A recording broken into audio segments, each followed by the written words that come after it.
Alors, bonsoir à tous. Donc, nous allons démarrer.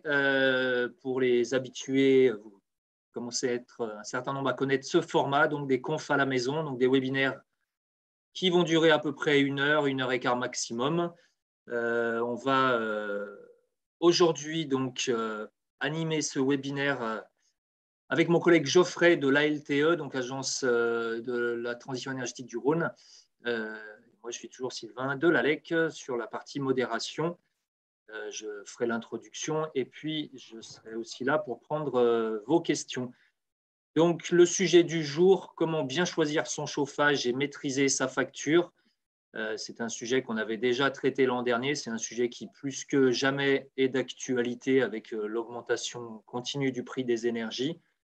Et donc, nos deux structures sont des structures à vocation de conseil. On a une mission de service public et on est financé donc par la région Auvergne-Rhône-Alpes, par la métropole de Lyon, le département du Rhône, les collectivités locales du Rhône et l'ADEME qui a mis en place donc le dispositif France Rénov'. On en reparlera tout à l'heure.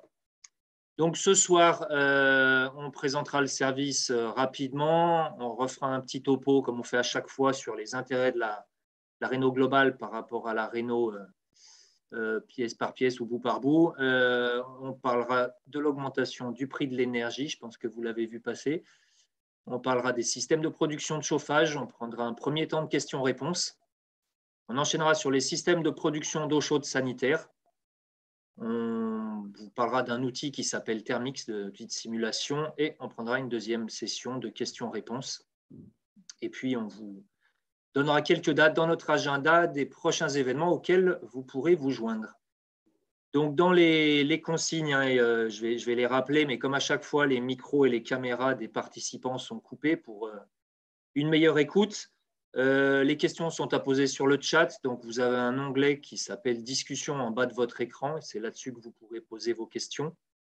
N'hésitez pas à les poser au fur et à mesure quand elles vous viennent. On y répondra par contre quand on aura les deux temps prévus pour. On enregistre la session, ce qui fait qu'elle sera disponible en replay sur la chaîne YouTube de nos deux structures. On pourra vous envoyer les liens. Et de toute façon, tous les gens inscrits normalement recevront le lien. Pour ce qui est de notre service, donc Geoffrey est conseiller énergie, moi je suis en charge de l'événementiel au sein de l'Agence locale de l'énergie et l'ADEME a renommé le service des espaces info énergie qui s'appelait ensuite le réseau FER en un réseau France Rénov qui est le réseau public pour informer les particuliers notamment sur la rénovation énergétique performante. Donc l'ADEME avait mis ça en place en 2001. À l'époque, on s'appelait les espaces info énergie. On est passé par le réseau FER. On est aujourd'hui le réseau France Rénov', donc plus de 250 structures réparties partout sur le territoire national, y compris dans les territoires d'outre-mer. C'est le seul réseau qui fait du conseil gratuit, indépendant et neutre. Et donc, dans le cadre de nos animations, on a aussi bien des visites de sites que des stands sur des foires, des salons, des journées développement durable, des conférences, des ciné-débats, des ateliers. Et pendant le Covid, on a mis en place ce format de webinaire pour pouvoir vous aider à monter en compétences et à aller vers des projets de rénovation les plus performants possibles. Le service sur le Rhône, c'est relativement simple. Vous avez deux structures. Il y a l'ALEC Lyon, donc l'Agence locale de l'énergie et du climat, qui s'occupe du territoire du Grand Lyon, que vous avez en gris dans la partie sud-est. Donc, c'est 59 communes, 1 400 000 habitants. Et les collègues de la LTE gèrent le reste des collectivités locales du Rhône. Donc, selon l'endroit où vous habitez, ça sera plutôt l'une ou plutôt l'autre structure qui sera concernée. Une diapo qu'on rajoute, qu'on met à chaque fois, c'est juste pour vous rappeler systématiquement l'intérêt d'une rénovation globale et performante. Ça veut dire qu'en fait, on peut faire des choses petit à petit, et notamment c'est le cas quand on n'a pas de gros moyens. On peut éventuellement remplacer les menuiseries, puis quelques années après changer la chaudière, puis quelques années après isoler, quelques années après éventuellement intégrer une ventilation plus performante. Le problème, c'est qu'en faisant ça en coup par coup, on aura du mal à atteindre une performance énergétique optimale. Alors que si, en amont de votre projet, vous nous contactez, vous prenez éventuellement rendez-vous avec un conseiller, qu'on peut passer tout en revue sur votre projet, on peut vous accueillir en rendez-vous dans nos locaux. Vous pouvez venir avec vos factures d'énergie, des photos, des plans de votre logement. Et là, du coup, on vous fera un conseil sur mesure et on vous indiquera bien évidemment d'abord un travail sur l'enveloppe, sur tout ce qui va concerner l'isolation. Et donc, il y a des webinaires que vous pouvez regarder en replay à ce sujet, parce que là, ça évolue, on va dire, beaucoup moins vite que les aides. Vous avez évidemment ensuite la question du chauffage et de l'eau chaude sanitaire qu'on va aborder aujourd'hui, mais on aborde et on abordera plein de sujets comme le confort d'été, comme les matériaux biosourcés, les énergies renouvelables. Et donc, vous pouvez retrouver tout ça sur notre chaîne YouTube. Je vais maintenant laisser la parole à Geoffrey pour la présentation à proprement parler. On va rentrer directement dans la partie énergie et dans la partie chauffage. Et puis, on se retrouve un peu plus tard pour la partie questions-réponses. Bonjour à tous. Alors, on rentre tout de suite dans le vif du sujet avec l'augmentation du prix de l'énergie. Donc, c'est un peu le thème en ce moment, donc d'où l'objet de ce webinaire. Je vous présente en première partie un graphe sur l'augmentation du prix de l'énergie. Donc, c'est des données qui ont été prises à partir de 2020 jusqu'à 2021. Donc, c'est les dernières données en vigueur. Ce qu'on peut observer sur ce graphe et ce qui est assez intéressant, c'est la fluctuation du prix de l'énergie sur les énergies fossiles, donc les énergies importées principalement. Donc, on va avoir le propane, le fioul et le gaz. On a entendu dernièrement la forte augmentation du gaz, d'où aussi l'objectif de ce webinaire de finalement vous proposer des solutions aussi alternatives et pourquoi pas changer d'énergie, changer de mode de chauffage et de production d'eau chaude sanitaire dû aussi à cette forte augmentation du prix de l'énergie.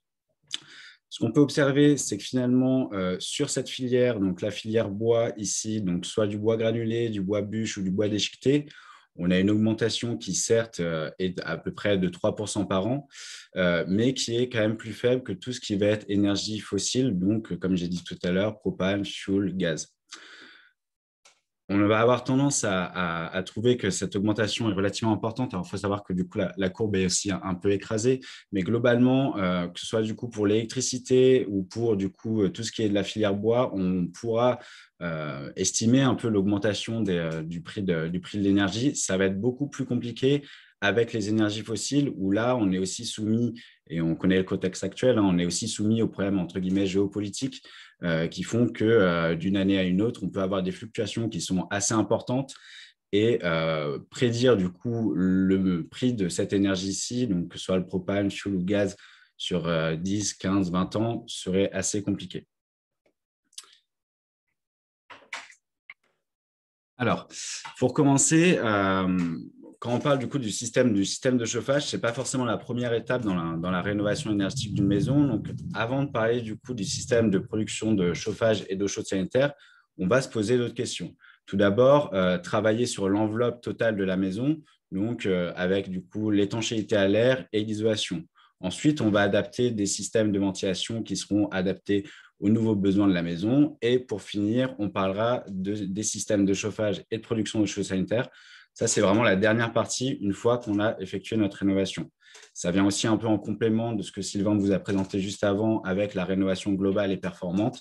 C'est un package de 3 postes de travaux, donc trois sous-parties qui feront que vous aurez une maison qui sera globalement bien rénovée. En première partie, on va travailler sur l'isolation de la maison. Donc, la première partie, ça va être du coup de travailler sur l'enveloppe totale de la maison en traitant toutes les différentes parois qui donnent vers l'extérieur. Donc, que ce soit les combles, où on a des déperditions qui peuvent être assez importantes, donc soit comble perdu ou sous-rampant. On est à peu près à 25-30% pour cette partie-ci. Que ce soit du coup les murs par l'extérieur qui donnent sur l'extérieur, que ce soit du coup isolation par l'intérieur ou isolation par l'extérieur. Sans oublier le plancher bas, les fenêtres, où on peut avoir des taux qui peuvent varier en fonction du nombre de fenêtres, en fonction de la typologie de la maison aussi, et en travaillant aussi sur les ponts thermiques qui peuvent être réduits typiquement avec une isolation thermique par extérieur. Sans oublier, bien sûr, l'étanchéité à l'air qui doit être effectuée aussi à cette étape-ci. Une fois qu'on a baissé du coup les apports de la maison, on peut adapter un nouveau système de ventilation, que ce soit ventilation simple flux ou ventilation double flux. Donc la double flux permet en effet de récupérer des calories sur l'air extrait par vos bouches d'extraction de vos pièces humides, cuisine, salle de bain, WC, et permet du coup d'avoir une qualité de l'air qui peut être assez importante dans votre maison.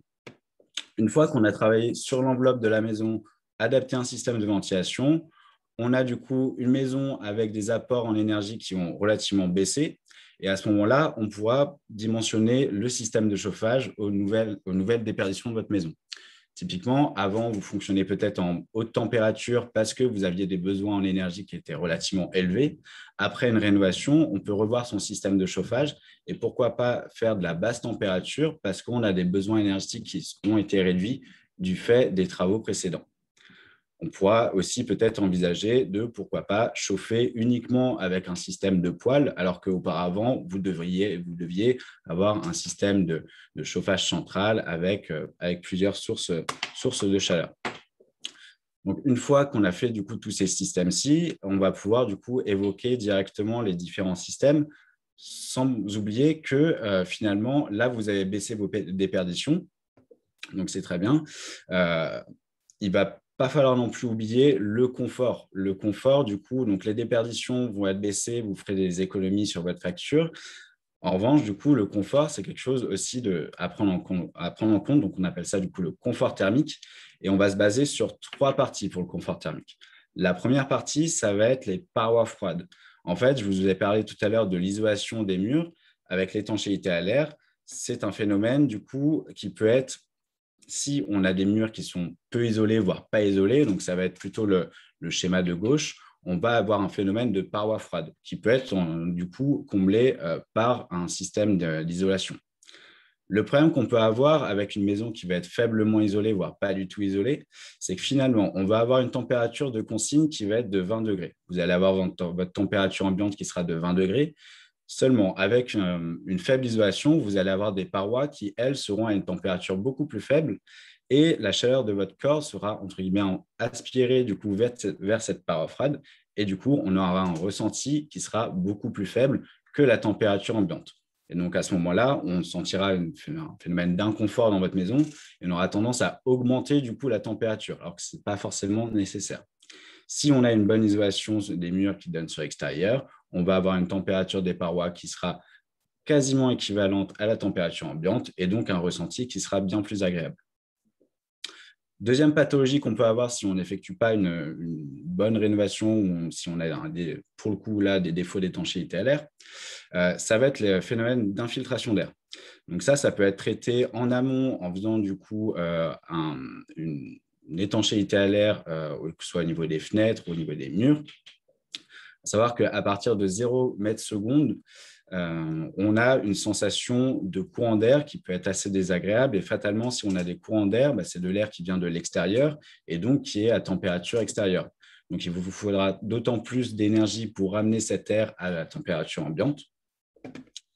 Et donc vous aurez forcément plus de déperdition si vous avez des défauts d'étanchéité à l'air. À savoir que si on appose aussi des pompes à chaleur RR, on a du coup un phénomène de soufflage d'air qui souvent peut être supérieur à 0,2 mètres secondes. Donc, ça peut créer aussi entre guillemets, un inconfort. Et troisième pathologie, ça va être du coup l'humidité relative. Je vous parlais tout à l'heure de la ventilation. C'est aussi le but de la ventilation, c'est de pouvoir du coup gérer l'humidité à l'intérieur de vos pièces. Si vous avez un air trop humide, comme là, déjà, vous risquez d'avoir des pathologies au niveau de vos murs, donc des moisissures. Ensuite, vous aurez aussi un air qui sera plus gorgé en humidité et donc qui sera plus difficile à monter en température et vous allez avoir besoin de puissance supplémentaire pour amener cet air à la température demandée. Aujourd'hui, on est dans les standards, on est à peu près entre 30 et 60% d'humidité pour avoir un air sain à l'intérieur de chez vous. À prendre en compte aussi, c'est qu'un air trop humide, ce n'est pas forcément bon, que ce soit pour vos murs ou pour votre santé, pour les virus, etc. Un air trop sec n'est pas forcément bon non plus. Donc, il faut avoir un peu cette variante-là entre 35 et 60% qui peut être du coup gérée par la ventilation. Une fois que du coup qu'on a parlé de ces trois différentes pathologies, on va rentrer vraiment dans le cœur même de ce webinaire et parler du coup des systèmes de chauffage. Alors, un système de chauffage part toujours d'un besoin. Donc, le besoin de chauffage, lui, il va être déterminé par rapport aux étapes précédentes. Donc, l'isolation, le système de ventilation, et ensuite, on arrive à des besoins de chauffage qui, normalement, ont été un peu réduits du fait des travaux précédents. Et on va pouvoir adapter ce besoin de chauffage par rapport à votre maison. On part toujours du principe qu'on a la production de chaleur, donc que ce soit du coup chaudière ou ça peut être un poêle ou des radiateurs électriques, production de chaleur. Ensuite, on a l'émission de chaleur. Donc, l'émission de chaleur, ça va être tout ce qui va être émetteur. Donc, ça peut être plancher chauffant, radiateur, etc. Entre les deux, on va avoir tout ce qui va être la distribution. Donc, ça va être toute la tuyauterie dans votre maison. Et pour du coup gérer toute cette installation, on va avoir la régulation qui peut être avec un thermostat d'ambiance, qui peut être une sonde de température extérieure, une sonde de température intérieure. Tout dépend de l'installation que vous allez avoir. On va tout de suite parler de l'émission de chaleur parce qu'une fois qu'on a baissé vos besoins de chauffage, finalement, on va adapter déjà les émetteurs. Pourquoi? Parce que, si je vous l'ai dit tout à l'heure, on va pouvoir faire de la basse température si on a des besoins de chauffage qui sont relativement réduits. Donc, si auparavant, vous étiez sur des radiateurs en fonte comme ceci, où on était sur de la haute température avec une grosse inertie, plus tard, on va pouvoir du coup baisser l'apport de chaleur et faire de la basse température. On peut très bien faire de la basse température avec ce genre de système, mais encore faut-il avoir effectué une bonne isolation auparavant. Donc là, on a tout ce qui va être radiateur en fonte, donc c'est un peu encombrant, on a une inertie qui est extrêmement grande et du coup, un besoin qui est assez important pour les montées en température. Ici, on va avoir tout ce qui va être radiateur en aluminium, acier, où là, on a une montée en température qui est assez rapide, donc idéal pour chauffer les petites pièces rapidement, mais avec une faible inertie. Ici, on va avoir tout ce qui va être plancher chauffant, donc pour faire de la basse température, à peu près à 35 degrés. À peu près à 35 degrés, ce sera idéal pour les pompes à chaleur dont je vais vous parler tout à l'heure. Et ici, on va être tout ce qui va être sur de la pompe à chaleur RR. Donc ça, c'est un système split où en fait, vous allez avoir une unité extérieure, mais j'y reviendrai après, une unité extérieure et du coup un split intérieur. Donc je vous parlais tout à l'heure des 0,2 mètres secondes qui peut être un peu désagréable en termes de confort. Et ici, on va avoir tout ce qui va être gainable. La différence entre les deux, c'est qu'un split, finalement, ici, ça s'installe assez rapidement et assez simplement. Le système gainable, lui, a du coup des gains qui vont être dans la totalité de votre maison pour pouvoir souffler directement dans vos pièces. Donc, dans la mise en œuvre, ça, c'est bien plus efficace que ce genre de système, mais dans la mise en œuvre, lors d'une rénovation, c'est parfois un peu compliqué d'effectuer le cheminement de ce genre d'émetteur. Pour entrer vraiment dans le sujet du chauffage, donc le chauffage, du coup, au niveau de l'installation, va être en deux parties, entre guillemets. On va avoir tout ce qui va être chauffage central, donc alimenté par une chaudière ou une pompe à chaleur avec un système, comme je vous l'ai expliqué tout à l'heure, d'émission avec des radiateurs, de régulation, etc. Et le chauffage décentralisé, que ce soit du coup radiateur électrique ou poêle, etc. Je ne vais pas vous parler du coup de la chaudière fuel parce que ce n'est plus vraiment d'actualité, d'autant plus qu'elles vont être interdites en mai 2022. Je ferai une petite partie sur le gaz et je rentrerai un peu plus dans le détail des autres énergies. Premièrement, du coup, on a la chaudière à gaz condensation. Donc, à savoir que ce système, du coup, a des rendements qui sont quand même assez efficaces. Le principe, vous avez du coup le brûleur avec votre gaz, vous chauffez votre eau. Donc là, on a la partie émetteur, donc je vous parlais tout à l'heure avec du coup les radiateurs ou plancher chauffant ou que sais-je. Le système du coup de retour, le but étant de chauffer du coup l'eau de votre chauffage. Vous pourrez aussi faire de la production de chaude sanitaire avec ce genre de système, on en reviendra tout de suite après. Le principe de la gaz condensation, c'est finalement de condenser les fumées. En fait, si vous voulez, plus vous allez avoir des températures de retour qui vont être faibles, meilleure sera la condensation. Le but étant toujours de condenser un maximum pour que vous ayez un maximum d'énergie récupérée sur les fumées. Si vous voulez, vous allez du coup chauffer votre eau. vous allez du coup créer des fumées. Le principe de la gaz standard, c'est que les fumées sont directement jetées à l'extérieur. Sauf que finalement, c'est de l'énergie qui est perdue. Le principe de la gaz condensation, c'est de récupérer l'énergie située dans les fumées. Et plus vous allez faire de la basse température, plus vous allez pouvoir condenser les fumées et passer de l'état de vapeur à l'état liquide. Et dans ce cas-là, récupérer l'énergie de ces fumées. C'est pour ça qu'ici, on a un rendement de 97%. Et vous me direz comment c'est possible d'arriver à un rendement de plus de 100%. C'est simplement parce qu'en fait, on prend en compte l'énergie récupérée dans les fumées, alors que normalement, elle est extraite directement à l'extérieur et qu'on ne la prend pas forcément en compte. Ensuite, on va passer à tout ce qui va être du coup chaudière bois. Donc, on va avoir la bois bûche, la bois granulée, la bois déchiquetée. Il y a des avantages et inconvénients pour chaque système. La bois bûche, l'avantage, c'est que vous êtes sur une énergie qui est peu chère, donc la bûche. On a une installation qui est moins importante que la bois granulée, avec du coup un investissement qui est un peu inférieur à la chaudière granulée du fait que vous n'avez pas besoin de silo de stockage. En revanche, vous avez un stockage qui peut être extérieur ou même intérieur de votre bois. Vous avez des rendements qui vont fluctuer en fonction de l'essence de votre bois et de son taux d'hygrométrie. Et finalement, la régulation que vous allez faire est votre main qui mettra finalement la bûche à l'intérieur de cette chaudière. Donc, au niveau régulation, ce n'est pas forcément ce qu'il y a de mieux. Ensuite, on va avoir tout ce qui va être chaudière granulée, où là, on va avoir un besoin de chaudière et un silo de stockage à côté qui peut être maçonné ou un silo textile, où on va être alimenté avec une vis sans fin ou par soufflage. L'avantage de ce genre de système, c'est que vous avez une autonomie annuelle, donc vous avez une livraison par an. Vous avez un rendement qui est mieux que la chaudière bûche parce que le granulé est sensiblement le même, donc l'hygrométrie est respectée et on a une combustion qui est plus complète que la chaudière bûche. On a peu de cendres et peu d'émissions sur ce genre de système. Et on a un investissement qui, comme je vous l'ai dit, est un peu supérieur à la bûche. Et ensuite, on va avoir la chaudière bois déchiquetée qui, avant, était vraiment destinée aux grosses installations avec des puissances assez importantes. Donc, on peut imaginer, par exemple, un petit château qui serait alimenté par ce genre de système ou une grande salle des fêtes pour une communauté, etc. Aujourd'hui, on arrive à faire des chaudières bois déchiquetées avec des puissances un peu inférieures qui pourraient être adaptées à une maison, mais qui est quand même relativement grande. Pourquoi? Parce que le bois déchiqueté prend beaucoup plus de place en termes de stockage que la chaudière granulée. Et donc, c'est pour ça que souvent, c'est peu adapté pour le particulier, mais plus pour les gros bâtiments. Une fois qu'on a parlé du coup des chaudières bois, on va passer sur tout ce qui va être un peu plus, entre guillemets, électrique, donc la grosse partie des pompes à chaleur. Le principe même de la pompe à chaleur, c'est que vous récupérez des calories sur l'air extérieur, donc soit le sol, l'eau, l'air.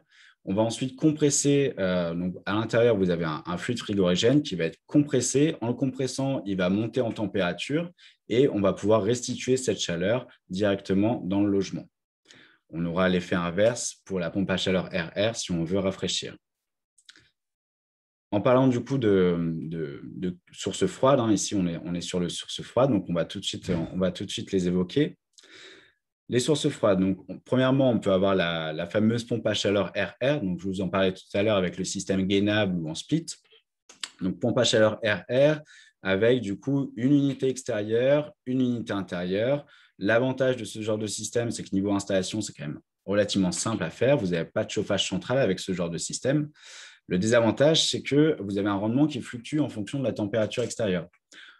Comme je vous l'ai dit, on récupère des calories sur l'air extérieur. Plus votre air sera froid à l'extérieur, moins vous récupérez de calories. Et dans ce cas-là, vous allez avoir une résistance électrique qui va prendre le relais pour chauffer votre maison. Donc finalement, si vous avez des déperditions qui sont relativement faibles, cette résistance électrique se mettra pas tout le temps en route. Et dans ce cas-là, vous aurez des consommations électriques qui resteront raisonnables. Si vous avez peu d'isolation, forcément, vous allez avoir tendance à plus tirer sur cette résistance électrique et donc à augmenter vos consommations électriques. D'autant plus que vous pouvez faire du rafraîchissement avec ce genre de système. Donc, vous allez augmenter vos consommations en été. On préférera déjà partir sur une isolation qui soit efficace en été et ensuite, si vraiment il y a de l'inconfort, penser au système de rafraîchissement. L'autre, pour adapter à un système de chauffage central, comme on peut le voir ici avec un plancher chauffant ou ici avec un radiateur, c'est la pompe à chaleur RO. Le principe est le même que la RR. On va prendre des calories sur l'air extérieur pour les transmettre l'air extérieur pour les transmettre à votre système de chauffage. Encore une fois, on a des rendements qui fluctuent dans le temps en fonction de la température extérieure. C'est le même principe que la RR. Troisième et quatrième possibilité, ça va être tout ce qui va être pompe à chaleur en géothermie. Donc là, on a deux possibilités, enfin finalement même trois, ce n'est pas représenté sur schéma-ci. On va avoir la première possibilité, les pompes à chaleur en géothermie à capteurs horizontaux. Le principe est assez simple, c'est comme si vous aviez un système de plancher chauffant en fait, dans votre jardin, où on va enterrer des tuyaux à peu près à 50 cm en dessous du sol pour récupérer les chaleurs, des calories situées dans le sol. À savoir que si vous avez une maison, par exemple, de 100 mètres carrés, il faudra 200 mètres carrés de capteurs horizontaux dans votre jardin pour récupérer assez de calories pour chauffer votre maison. Ou bien on a le deuxième système, alors à savoir que celui-ci est un peu moins onéreux, mais moins efficace que celui-ci. Celui-ci a capteurs du coup verticaux, on va faire des sondages, enfin des forages dans le sol pour du coup récupérer des calories. À savoir qu'entre 10 et 15 mètres en dessous du sol, on a une température qui est constante toute l'année, qui est environ de 10 degrés. Donc, on va réussir à capter des calories dans le sol tout au long de l'année. Et la profondeur du forage va dépendre des besoins, des apports énergétiques de votre maison. Plus vous allez avoir beaucoup de besoins, plus vous aurez du coup un forage qui sera profond ou plusieurs petits forages pour récupérer les calories désirées. Maintenant, on passe au système entre guillemets, d'énergie renouvelable avec le chauffage solaire. Donc, le chauffage solaire, c'est assez simple finalement. Vous avez des capteurs solaires qui se situent sur votre toit où à l'intérieur, vous avez un fluide frigorigène qui passe. Donc, ce fluide frigorigène est chauffé directement par l'énergie du soleil. Ensuite, ça va arriver dans un ballon qu'on appelle un ballon tampon. Vous pouvez très bien avoir un départ directement pour la production d'eau chaude sanitaire et un second départ pour tout ce qui va être réseau de chauffage. Vous n'avez pas une autonomie complète avec ce genre de système, donc il faudra forcément un appoint. Donc, chaudière d'appoint, ça peut très bien être aujourd'hui votre chaudière gaz que vous avez, ça peut être accordé à votre chaudière granulée ou même à votre chaudière fuel que vous avez encore. Finalement, ça peut être adapté à plein de systèmes. Donc, ça, c'est le principe du coup à hydroaccumulation. Et si on est sur du solaire direct, qui permet en fait des déperditions qui sont bien moindres parce qu'on ne passe pas directement via le ballon tampon, on peut passer directement en direct pour le coup et faire de la basse température. Donc comme ici, on peut voir avec un plancher chauffant. Donc c'est des systèmes qui sont assez bien parce que finalement, le soleil, il sera toujours là. Donc, niveau économie d'énergie, ça peut être totalement rentable dans votre maison. Après, à voir selon vos consommations, selon la configuration de votre maison. Mais c'est un système qui n'est pas à écarter et qui peut être assez intéressant. Ensuite, on a parlé un peu de tout ce qui va être système de chauffage central. Maintenant, on va faire une petite aparté sur le chauffage indépendant. Donc là, ça va être le chauffage au bois indépendant où finalement, si vous avez une maison qui est bien isolée, vous allez avoir des dépenses énergétiques qui seront relativement faibles. Et donc, pourquoi pas réfléchir à se dire que peut-être que finalement, un poêle à bûche ou un poêle à granuler, ça suffit pour chauffer mon logement. Donc là, vous avez trois exemples et Sylvain va vous en présenter un à la suite.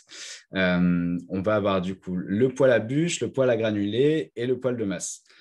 Il y a des avantages et inconvénients comme dans chaque système. Le poêle à bûche va être moins onéreux que le poêle à granulés, seulement vous n'aurez pas de régulation avec ce genre de système. La seule régulation, c'est comme pour la chaudière à bûche, ce sera votre main qui mettra finalement la bûche dedans. Alors, ça a un certain aspect aussi esthétique qui peut être agréable sur ce genre de système, mais on a des rendements qui sont un peu en deçà du poêle à granulés. Encore une fois, pareil, ça dépend de la combustion, ça dépend de l'essence du bois que vous mettez à l'intérieur.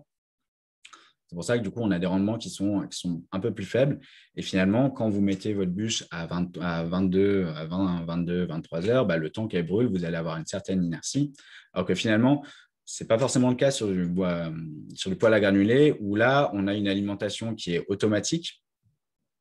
Des rendements qui sont mieux étant donné qu'on a une hygrométrie qui est tout le temps constante sur les granulés.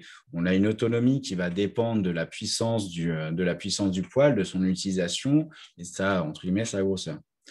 On va avoir un investissement qui est un peu plus important, mais finalement, on fera plus d'économie d'énergie avec ce genre de système parce qu'on pourra faire de la régulation.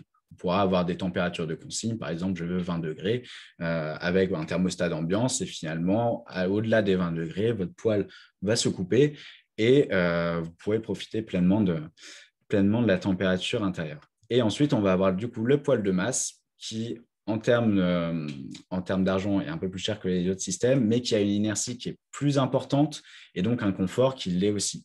On a les autonomies qui sont un peu plus faibles, mais un rendement qui est, encore une fois, assez intéressant. Ensuite, peut-être Sylvain pour le poêle bouilleur. Alors, plus exactement, le poêle mixte, Mixte, oui. effectivement, on n'a pas pu le faire paraître sur cette diapo, il n'y avait pas assez de place, mais un système qui est aussi intéressant, c'est un mixte bûche granulé. Moi, c'est le choix que j'ai fait il y a 3 hivers, donc ça va faire le 3e hiver que je passe avec un système comme ça. Visuellement, ça ressemble à peu près au poêle à granulés qui est au milieu, si ce n'est qu'il a on va dire qu'il a la double possibilité, pouvoir utiliser du granulé pour pouvoir monter vite en température et avoir l'aspect programmable, avec une application qui fonctionne en Wi-Fi sur téléphone et la possibilité de le démarrer à distance. Là, on peut monter assez haut en rendement en granulé, et la possibilité aussi de brûler de la bûche, notamment quand on est là le week-end, le soir, et qu'on a atteint une température suffisante, et du coup avoir un kilowattheure moins cher, et notamment pouvoir aussi, quand on a la possibilité de récupérer du bois, pouvoir aussi se chauffer pour moins cher. Donc voilà, la plupart des fabricants en ont un dans leur gamme aujourd'hui, et c'est un intermédiaire. Et ça peut être, voilà, c'est un peu plus cher qu'un poêle que bûche ou que granulé, mais ça peut avoir aussi un intérêt, notamment quand on n'est pas sur des grosses maisons, qu'on n'a pas de grosses possibilités de stockage, ça peut être pas mal. Et pour finir du coup sur le chauffage indépendant en bois, on va aussi trouver quelque chose qui va être mixte entre le système de chauffage central et le système de poêle à bois ou poêle à granulés. Ça va être le poêle bouilleur. Le principe, donc c'est pas représenté sur cette fiche-ci, mais le principe c'est que vous allez avoir un poêle qui aura un système de distribution hydraulique. Donc, en fait, vous allez avoir un poêle, que ce soit un poêle à granulés ou poêle à bois, qui va pouvoir déjà chauffer la pièce dans laquelle il est installé et ensuite distribuer du coup aussi cette chaleur à du réseau de chauffage. Donc, si vous avez quelques radiateurs et vous avez besoin du coup d'alimenter ces radiateurs, vous pouvez investir dans un poêle bouilleur où vous allez chauffer votre pièce à vivre avec votre poêle et un réseau de radiateurs avec du coup le réseau hydraulique qui sera directement connecté à votre poêle à bûche ou poêle à granulés. Ça peut être aussi une possibilité. Si vous avez des déperditions de votre maison qui sont relativement faibles, vous pouvez installer du coup un poêle à granulés ou poêle à bois. Cependant, vous allez avoir des pièces qui vont être relativement éloignées, peut-être plus les pièces de nuit qui vont être en fait un peu éloignées de cette source de chaleur. Et dans ce cas-là, on pourra tout à fait penser à installer du coup du chauffage électrique. Alors, toujours le but, c'est de faire des économies d'énergie. Aujourd'hui, l'électricité est plus chère que le bois. Donc, il faudra toujours plus maximiser l'utilisation du poêle à bois, du poêle à bûche, du poêle à granulés et essayer de réduire au plus possible vos consommations électriques. Cependant, on peut toujours avoir des appoints dans les pièces qui sont les plus éloignées. Donc là, je vous présente trois systèmes rapidement. On va avoir du coup le panneau rayonnant qui, en fait, justement, son nom indique une chaleur rayonnante qui est plus douce et continue, avec du coup une résistance qui va chauffer une plaque donc, qui se situe juste devant. C'est bien mieux que ce qu'on avait auparavant, les convecteurs, autrement appelés les grippins, mais ce n'est pas forcément ce qu'il y a de mieux. Là, on a un deuxième système à inertie. Donc là, typiquement, c'est un radiateur où vous avez un fluide caloporteur à l'intérieur, chauffé par une résistance électrique. Donc, vous avez une inertie qui est beaucoup plus grande que ce genre de système.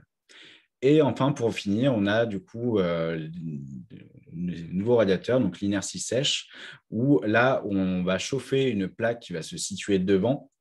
Donc, c'est une résistance électrique qui est fondue en fait noyée dans un matériau accumulateur du coup de chaleur. Et on va avoir une un confort qui sera un peu plus important que ce genre de système, avec une chaleur qui sera un peu plus douce. Maintenant, on va passer du coup à la première phase de questions, si jamais vous en avez. Donc là, on a terminé du coup pour tout ce qui était système de chauffage. Et après, on passera à la production d'eau chaude sanitaire. Eh bien, mon cher Geoffrey, ici au standard, beaucoup de questions sur les pompes à chaleur. Ah, On va commencer par là. ok.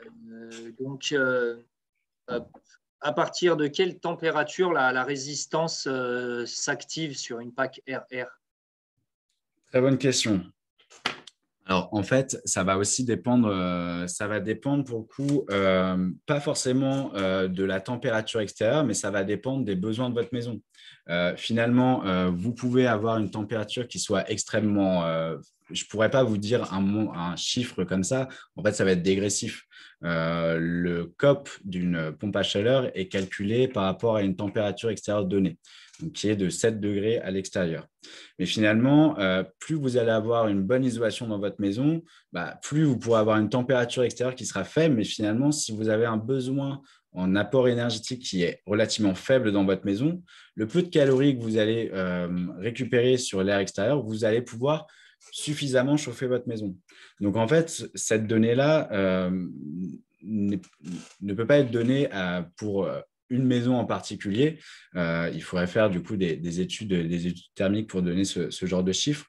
Mais tout dépend en fait des besoins énergétiques de votre maison. Fatalement, plus vous allez avoir de besoins énergétiques dans votre maison, plus la résistance électrique va s'enclencher une fois que la température sera faible à l'extérieur. Mais en dessous de 0 degré, on arrive toujours à récupérer des calories sur l'air extérieur. Seulement, si vous n'avez pas beaucoup d'isolation, on ne va pas réussir à en récupérer assez pour chauffer votre maison. Voilà, donc je pense que ça fait le lien avec la question suivante. Est-ce qu'un split arrive à chauffer quand la température extérieure est basse? Je pense que tu y as Alors, répondu. oui et non. Tout va dépendre de l'isolation de votre maison. Après, dans tous les cas, ce n'est pas forcément les meilleurs des systèmes pour chauffer votre maison. Parce qu'on a des rendements qui sont moins bien avec les pompes à chaleur RR qu'avec les pompes à chaleur RO. Si vous n'avez pas de système de chauffage central, je vous encourage plus à voir la possibilité d'installer un chauffage au bois qui, du coup, est à une énergie qui est bien moins chère que l'électricité. Alors, en lien justement, est-ce qu'il est possible de faire du froid avec une PAC RO, c'est-à-dire l'utiliser en mode réversible? Alors, pas forcément avec une PAC RO. Ce que vous pouvez faire, en fait, du rafraîchissement, ça va plus être, du coup, avec les packs en géothermie. PAC en géothermie, là, vous pourrez, avec un plancher chauffant et rafraîchissement, mais disons que ça va pas être de la climatisation, en tout cas, ça va être du rafraîchissement. Si aujourd'hui, vous souhaitez vraiment un système pour rafraîchir drastiquement votre intérieur, il n'y aura pas d'autre solution que la pompe à chaleur RR. Et par contre, quelqu'un qui serait raccordé déjà à un plancher chauffant, quelque part, pourrait faire du rafraîchissement avec une PAC RO. C'est plus sur du radiateur où ça sera plus compliqué, c'est ça? C'est ça. Okay. Allez, question suivante. Est-ce qu'on peut remplacer une chaudière gaz directement par une PAC RO en cumulant deux types d'émetteurs, plancher chauffant et radiateur acier? J'imagine que peut-être plancher chauffant pour le rez-de-chaussée et puis éventuellement radiateur à l'étage, c'est souvent comme ça. Ouais, c'est souvent ce qu'on trouve. Alors, c'est tout à fait possible. En fait, après, vous avez aujourd'hui des pompes à chaleur qui modulent la puissance parce que du coup, on va être sur des puissances qui seront différentes. On va avoir sans doute chez vous un rez-de-chaussée où on a un plancher chauffant qui est à une température de départ qui va être de l'ordre de 35 degrés, 40, 35 degrés. Et on va avoir sans doute votre étage qui, du coup, est en haute température avec des radiateurs qui sont sans doute en acier ou en alu. Donc, fatalement, on va avoir un régime d'eau qui sera différent. Et dans ce cas-là, on va avoir des systèmes comme des systèmes de nourrice, en fait, où on va avoir un départ qui va partir directement vers le plancher chauffant à une température qui sera réduite. Et on va moduler, du coup, cette température avec une température plus haute pour votre étage. C'est tout à fait possible. Question aussi, bonne question. Quelles sont les conséquences pour le sol au-dessus d'un champ de capteurs horizontaux pour une PAC géothermale?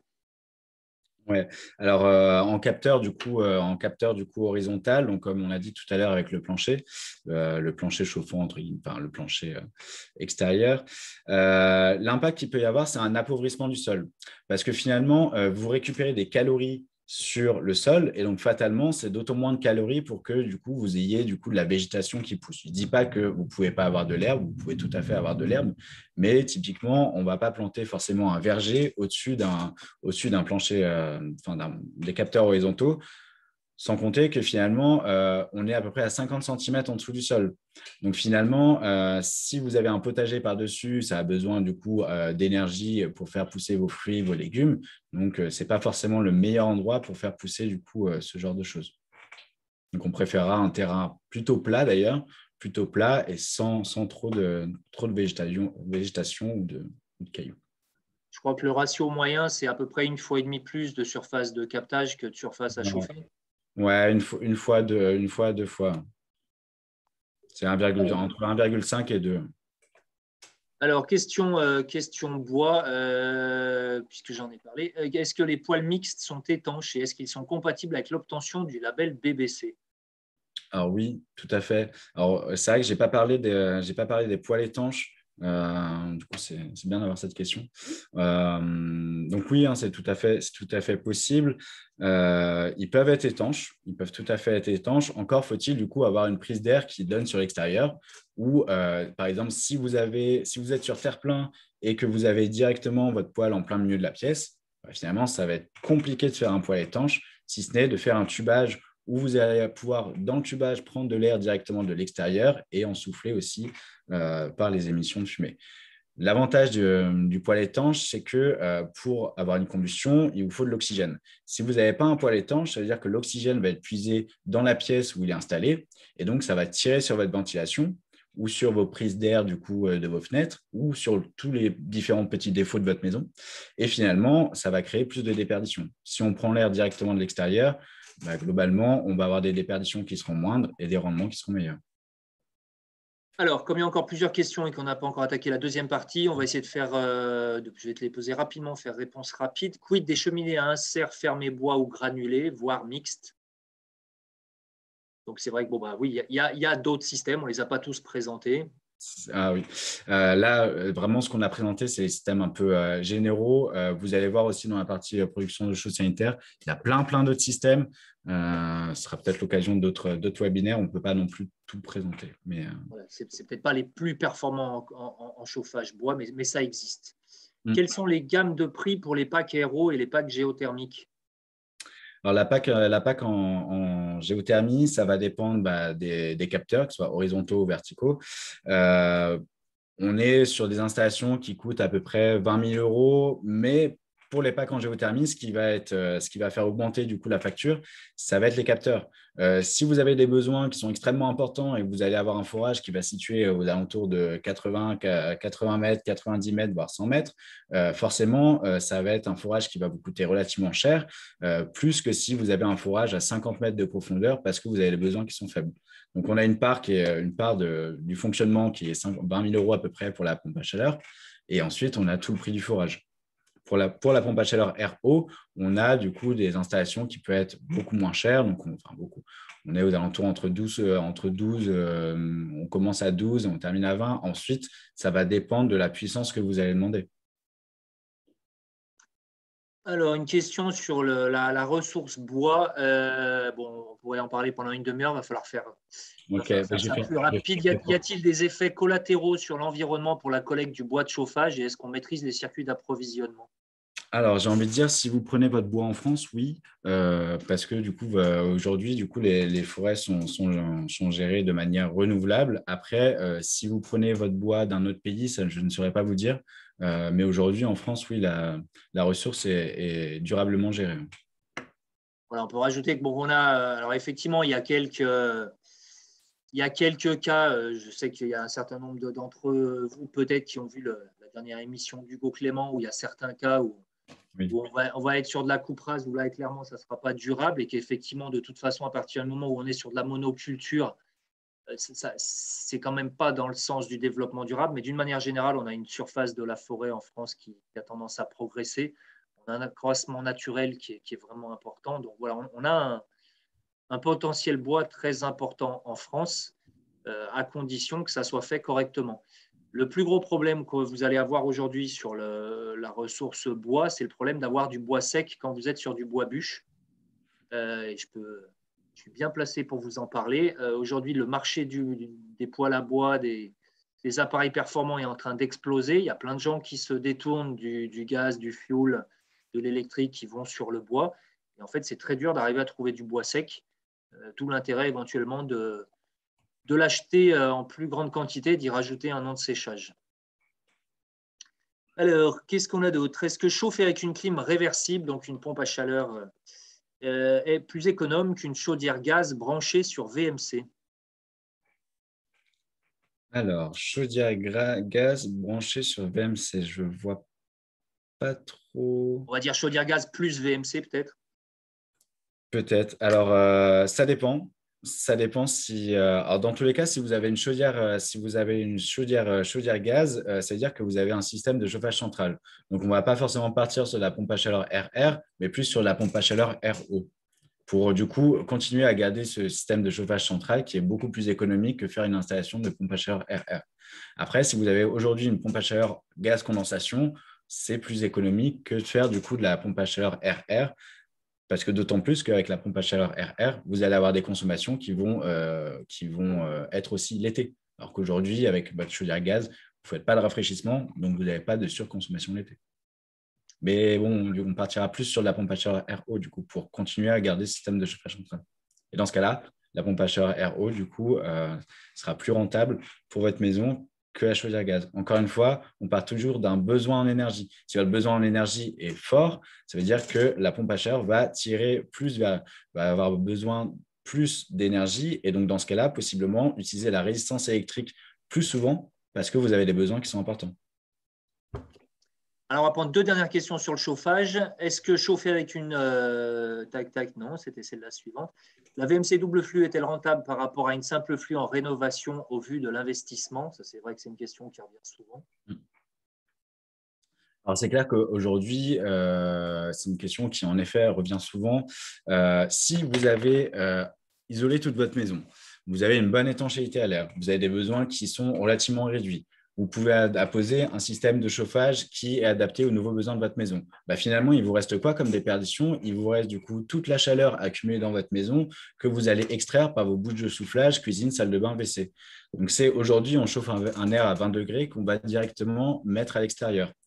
Donc, j'ai envie de vous dire, si on parle d'un investissement à 2-3 ans, et en fait, il ne faut pas forcément réfléchir comme ça, mais un investissement à long terme, oui, la double flux, du coup, est intéressante, surtout quand on a un système de chauffage indépendant, comme le poêle à granulés, où finalement, la double flux va permettre un peu d'homogénéiser les températures dans votre maison. Et typiquement, vous passez peut-être de radiateurs électriques dans les pièces qui seraient les plus éloignées, du fait que vous avez un apport de chaleur par cette VMC double flux.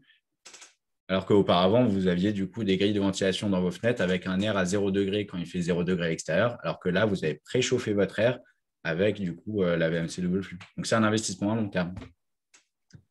Alors, on a Patrice qui nous dit qu'il a un projet, donc un puits à 25 mètres de profondeur alimenté et qui souhaite installer une PAC OO couplée avec un plafond rayonnant hydraulique et de l'eau chaude sanitaire solaire. Il nous demande si le projet est viable. Alors, je vous avoue que là, c'est un peu technique. Pour ce genre de questions, ce serait bien du coup que cette personne du coup nous mette ses coordonnées.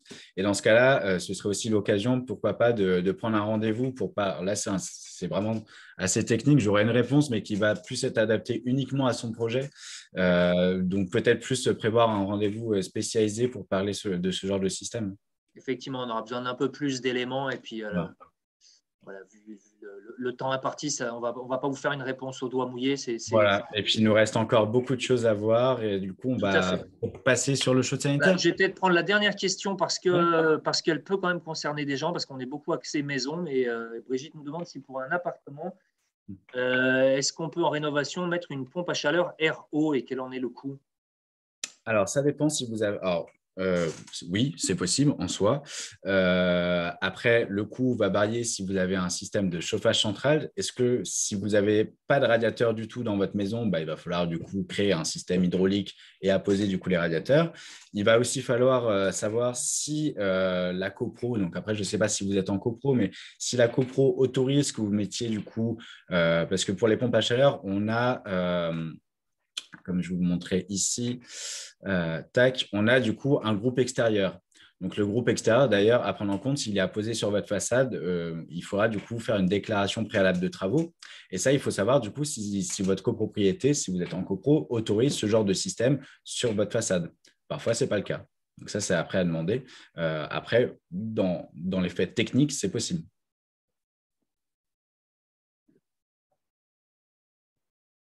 Eh ben, on va basculer sur l'eau chaude sanitaire. Allez, c'est parti. Du coup, petit flash sur l'eau chaude sanitaire. Donc, on ne va pas parler, il y a des énergies qu'on ne va pas parler. Hein, le chauffe-eau au gaz, on ne va pas forcément en parler. Le cumulus électrique, tout le monde le connaît, il n'y a pas grand-chose à dire. Je fais une petite aparté sur, là, je vais parler des systèmes indépendants d'eau chaude sanitaire. Vous pouvez tout à fait aussi, et on l'encourage hein, fortement, à faire votre eau chaude sanitaire avec votre système de chauffage central. Donc, c'est aujourd'hui, si vous avez une chaudière gaz, faire du coup votre eau chaude avec le gaz, avec votre granulé, avec n'importe quelle énergie.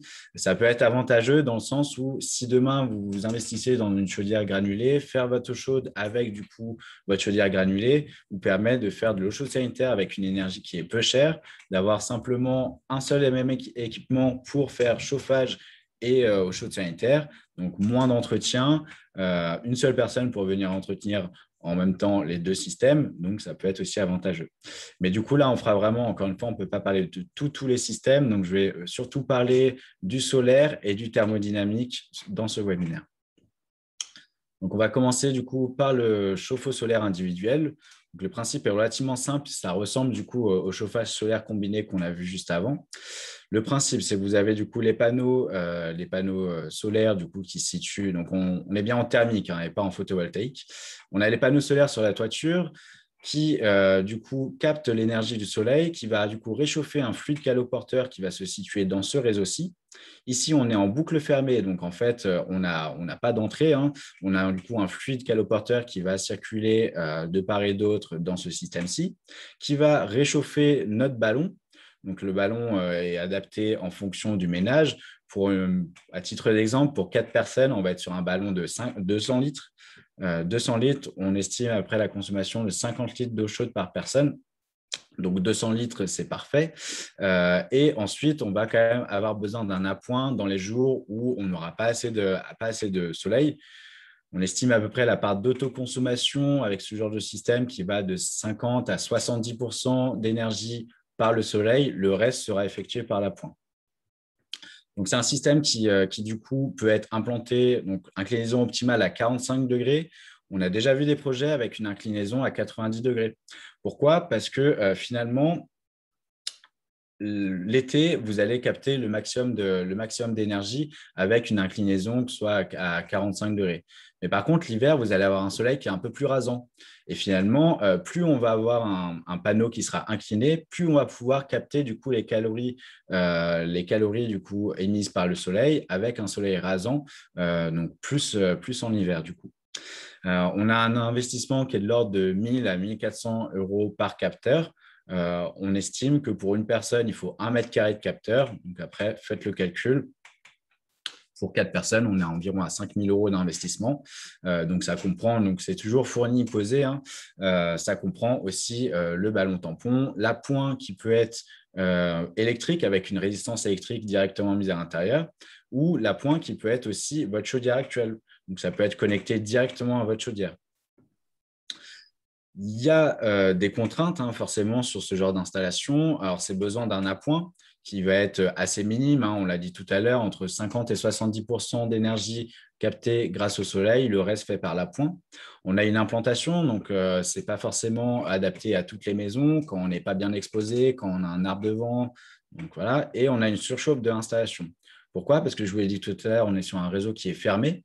Si demain, du coup, vous partez pendant une semaine en vacances, vous allez du coup avoir une montée de température. Pourquoi? Parce que vous avez le fluide qui circule à l'intérieur, qui ne va pas s'arrêter de circuler. Et donc, vous avez le soleil qui va monter en température ce fluide. Sauf que ici, votre ballon, vous n'êtes pas chez vous, donc vous ne prenez pas de douche. Donc, ce ballon, il est à température, il est à 60 degrés.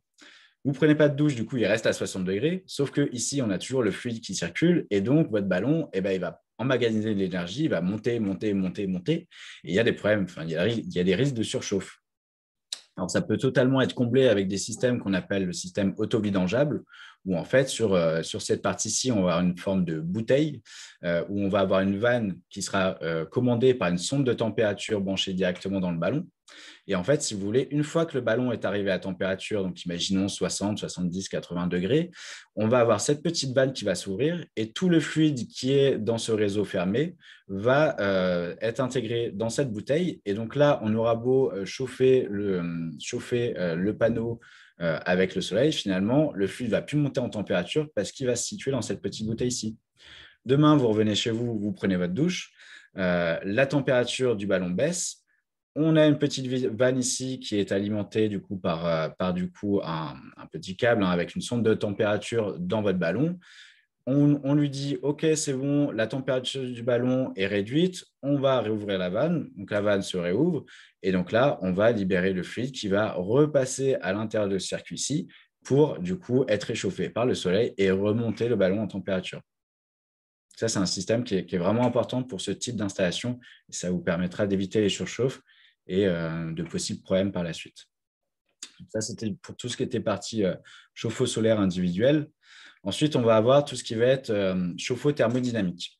On va avoir 3 procédés pour le thermodynamique. Le premier, ça va être sur l'air extérieur. On va du coup avoir un groupe extérieur et du coup le ballon à l'intérieur. Le groupe extérieur peut aussi être accolé directement au ballon, où vous avez du coup une prise extérieure et du coup soufflage vers l'extérieur aussi. L'avantage de ce système-ci, c'est que c'est assez facile d'installer, c'est peu encombrant. En revanche, on a, comme pour les pompes à chaleur, c'est le même principe. On récupère des calories extérieures pour les transmettre au ballon d'eau chaude.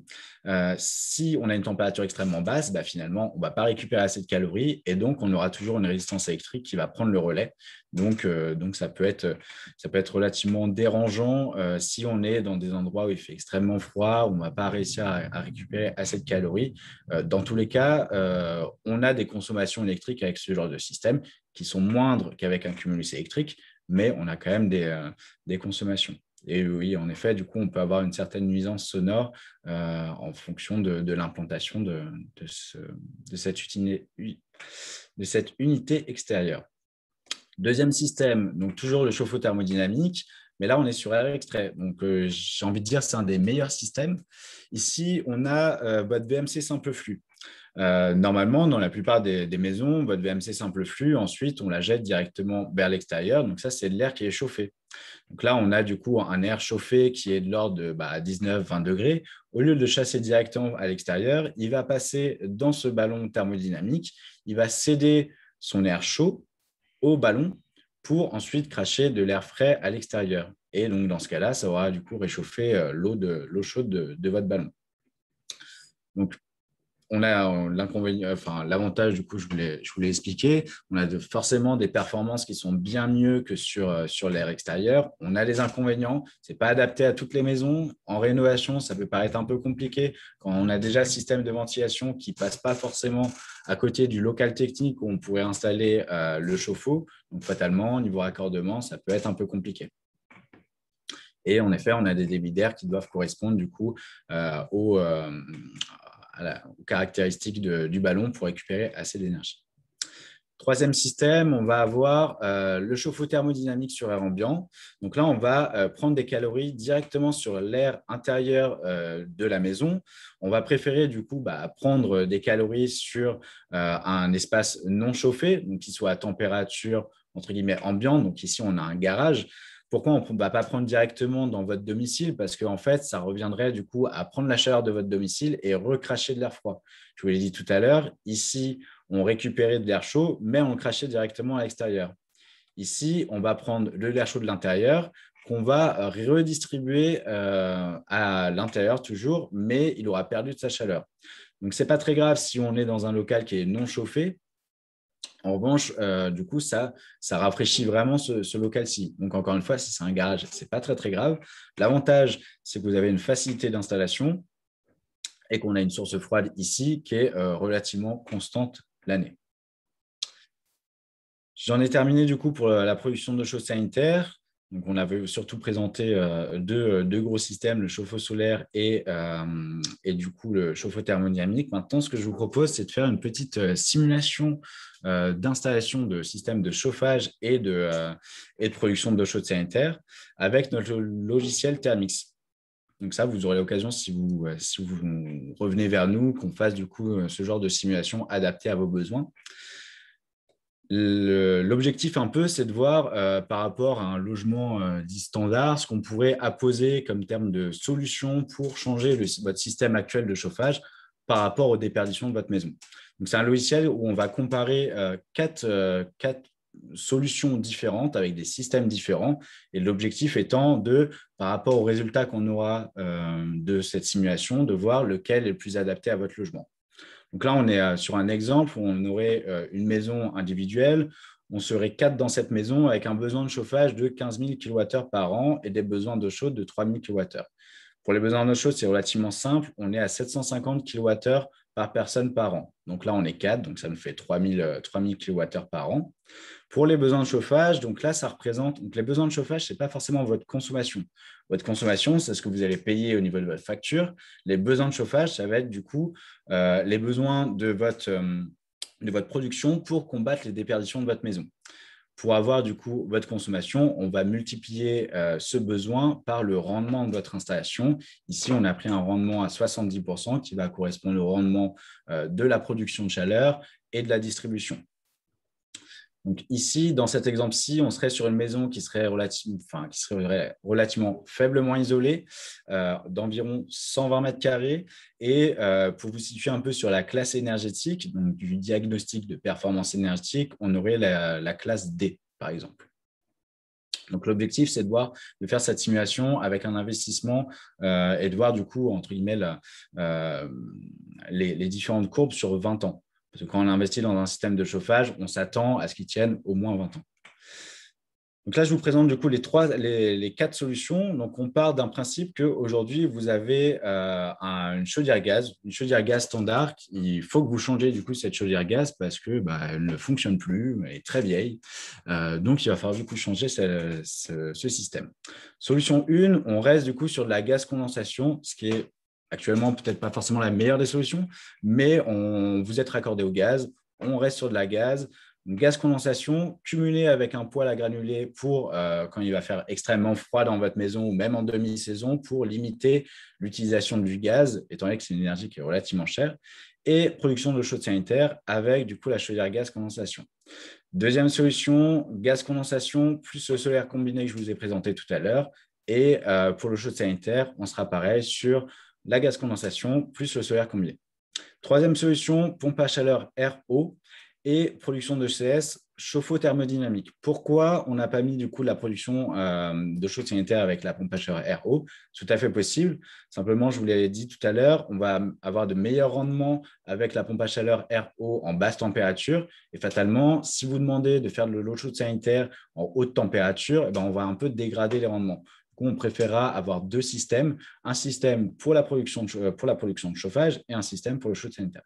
Et quatrième solution, on va être sur la chaudière granulée et production de chaude sanitaire avec cette chaudière granulée. Une fois qu'on rentre du coup ces 4 solutions dans le système, dans le logiciel Thermix, on va du coup avoir des résultats qui vont être du coup sur 20 ans. Je vous les présente tout de suite, ces résultats. Donc, on est parti du principe qu'on avait 15 000 kWh en consommation de chauffage, 3 000 kWh en consommation de chaude sanitaire. Donc, je vais vous réexpliquer un peu les 4 solutions parce que vous ne les avez pas. Donc, solution 1, solution 2, solution 3, solution 4. Donc, je vais toutes les balayer. Ce qu'on va pouvoir voir en marron, ça va être tout le coût d'énergie.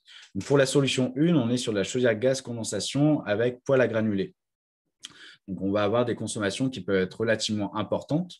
Le orange, ça va être tout l'entretien, donc c'est annualisé, hein, c'est annualisé cet entretien, et la partie verte, ça va être tout l'investissement.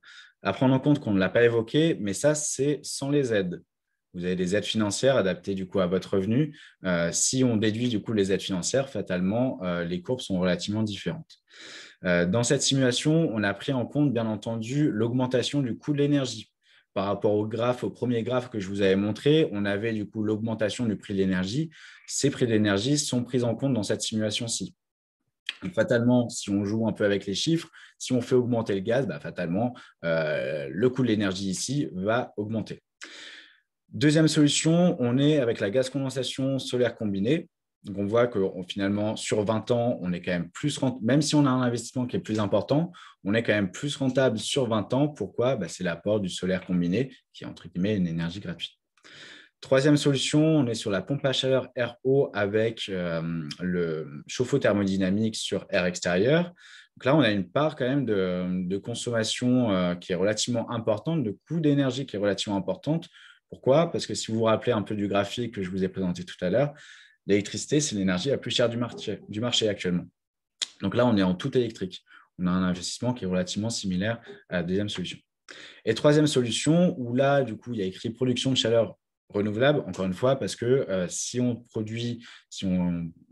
prend du coup des granulés dans notre secteur, on est sur une chaleur qui du coup est renouvelable. On a un investissement qui est, il me semble, un peu le plus cher de tous, mais avec un prix d'énergie qui est relativement faible et donc du coup des consommations qui le sont. Donc finalement, là, ce qu'on peut voir, alors c'est par rapport à un exemple, par rapport à un besoin, par rapport à une famille. Donc finalement, il y a pas de… Chaque système va correspondre à un besoin particulier. Il n'y a pas un système pour tout le monde, donc ça va vraiment s'adapter à la typologie de votre logement, à vos consommations, au nombre de personnes que vous êtes à l'intérieur de votre ménage. Donc ça, on pourra aussi le voir plus tard et faire des simulations par rapport à vos habitudes de vie et vos consommations. Finalement, ce qu'on peut observer ici, c'est que ici, on est sur une énergie fossile qui serait relativement similaire à une énergie renouvelable en termes d'investissement sur 20 ans. On va savoir que même si vous avez des petites variations de prix, il faut relativiser et remettre ça sur l'échelle qui est de 20 ans finalement. Et encore une fois, ici, même si l'investissement ne baissera pas, plus vous allez isoler votre maison, plus vous ferez baisser la part d'énergie et donc meilleures seront les courbes. Donc ça, c'est pour un peu le bilan financier. On ne va pas oublier non plus qu'il y a l'objectif aussi, on a aussi des objectifs de bilan entre guillemets environnemental où l'objectif est quand même de réduire nos émanations. Et du coup, ici, on voit toujours le bilan de chaleur renouvelable, donc je vous l'ai dit tout à l'heure, avec du coup la chaudière bois granulée, où on a une production d'énergie renouvelable qui est plus importante que les autres solutions. Il y a une justification qui va se faire du coup pour la solution 3. Solution 3, on est en tout électrique, donc si on pourrait du coup avoir une petite partie d'énergie renouvelable, ce qui n'a pas du coup tout été inscrit dans le schéma. Et ici, on va avoir du coup cette partie, ça va être la solution 1 avec le poêle à granulés, donc le bois du coup qui fait cette partie. Et là, on va avoir le solaire combiné. Donc ça, c'est toute l'énergie solaire. Le but étant, d'une part, oui, certes, de faire baisser vos consommations afin de faire des économies d'énergie et donc une baisse de vos factures. C'est aussi, du coup, l'objectif, c'est de diviser par 4 notre niveau d'émanation d'ici 2050 pour, du coup, réduire le réchauffement climatique. C'est un peu aussi le but de tout ce qu'on a dit, d'isoler, système de ventilation, système de chauffage. Voilà, on en revient toujours au même principe, le but étant de réduire nos émanations. Ce logiciel Thermix, du coup, peut être effectué si vous prenez des rendez-vous avec nous pour comparer les différents systèmes de chauffage. On pourra faire des simulations adaptées à vos besoins.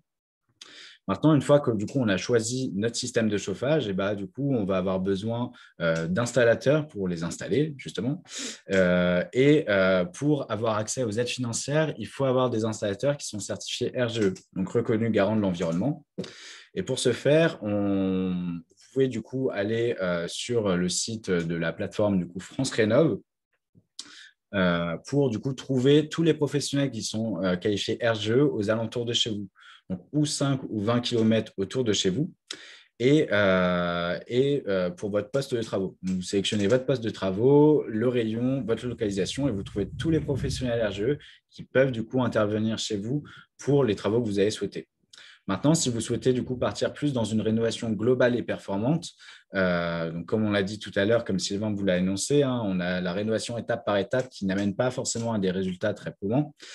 Et on va avoir du coup la rénovation globale et performante en 1 voire 2 étapes maximum. Et ici, on a toute une liste de professionnels. Donc ça, c'est sur notre site.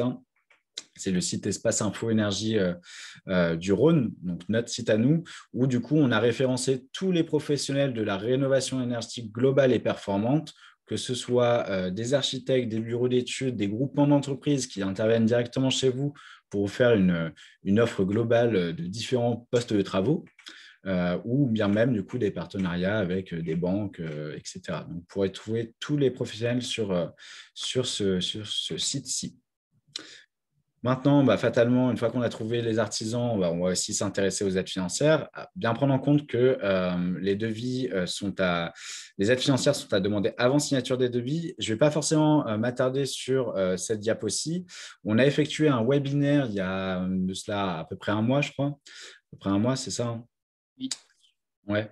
On ne va même pas du tout s'attarder sur celle-là parce que ça pourrait prendre 1 heure et demie juste sur les aides et puis il va être temps de conclure. On a encore 2-3 questions qui arrivent. Ouais. Là, voilà, il y a possibilité de consulter le replay du webinaire spécifique sur les aides financières. Hop, et du coup, on va partir du coup avant-dernière diapo et pour vous dire que finalement, on est présent sur tout le territoire. Vous pouvez du coup tout à fait nous contacter, que ce soit du coup via notre site, juste ici ou via notre mail pour convenir d'un rendez-vous et qu'on parle directement de votre projet. Sans oublier qu'on a aussi la sensible. Là, je vais te laisser du coup présenter, Sylvain, du coup, toute la sensible. Ouais, alors c'est quelques événements parmi les nombreux qu'on va faire au premier semestre. Il y en aura d'autres, mais je vous ai mis les principaux et notamment ceux qui arrivent incessamment sous peu pour certains d'entre eux, en tout cas pour le premier. Je viens de recevoir à l'instant la photo de notre stand qui vient d'être monté à la Foire de Lyon. Donc, pour les gens qui s'y rendent, passez faire un tour sur le stand de l'Allée Clion, donc sur la partie habitat de la Foire de Lyon. Les collègues justement de la LTE, vous serez vous sur le salon Maison Passion du 21 au 22 avril à Villefranche. Après, sur votre territoire, donc vous avez le 26 mars une visite d'une ancienne ferme en cours de rénovation performante à Échalas. Le 2 avril, la visite d'une installation solaire photovoltaïque à Messimy. Donc, nous, on est en train aussi de mettre en place des visites de sites. De toute façon, tout sera mis sur l'agenda du site de l'Agence locale de l'énergie. On aura des soirées aussi primaire bois, on aura pas mal d'événements. Et puis, je vous ai mis la date du prochain webinaire, de la prochaine conférence à la maison sous le même format que ce soir et qui traitera le 12 mai du confort d'été.